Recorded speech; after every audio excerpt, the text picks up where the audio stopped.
అందరికీ నమస్కారం। ఈ రోజు ఒక కృష్ణ శతకం గురించి తెలుసుకునే ప్రయత్నం చేద్దామా। ఈ కథలు, నీతులు, సూక్తులు అన్నీ కూడా ఎందుకని పిల్లలకు చిన్నప్పటి నుంచే చెప్పాలి అని ఒకసారి పరిశీలించుకుంటే, ఒక మొక్కకు సరైన సూర్యరశ్మి, తగినంత నీరు ఎక్కువ కాకూడదు, తక్కువగా కూడా కాకూడదు। అలా మితంగా ఎప్పుడు ఏ సమయంలో ఎంత అవసరమో తగిన పాలల్లో ఎరువులు ఇవన్నీ వేస్తుంటే చెట్టు ఏపుగా క్రమబద్ధీకరణగా మరి ఒక లతను గాని తీసుకుంటే ఒక కర్ర సహాయంతో ఏ విధంగా పాకి మంచి పూలను మనకు, మంచి పండ్లను మనకు అందిస్తుందో, అలాగే పిల్లలకు సరైన దారి చూపెట్టగలిగితే మంచి ఆధ్యాత్మిక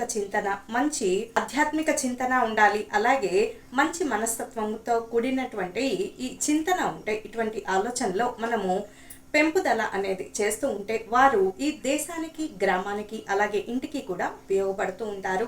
ఈ రోజు ఒక కృష్ణ శతకాన్ని తెలుసుకునే ప్రయత్నం చేద్దాం। హరిచందనమున మేనున కరమెప్పుడు హస్తంబులను కంకణ రవముల్ ఉరమున రత్నము మెరయగా బెరిగితివవు నీవు బాల ప్రాయము కృష్ణ।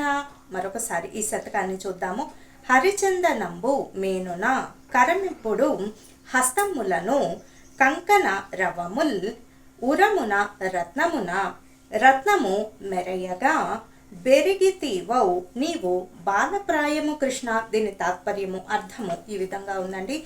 శరీరములో మంచి గంధము, అలాగే చేతులకు తొడిగినటువంటి కంకణములు యొక్క శబ్దములతో కనబడుచుండగా, ఇక వక్షస్థలమున రత్నములు ప్రకాశించుచుండగా, నీవు చిన్ననాటి ప్రాయము గడిపితివి, చాలా నగలు, కంకణాలు అన్నీ కూడా వేసుకొని చిన్నప్పుడు గడిపావు కదా కృష్ణ నీవు।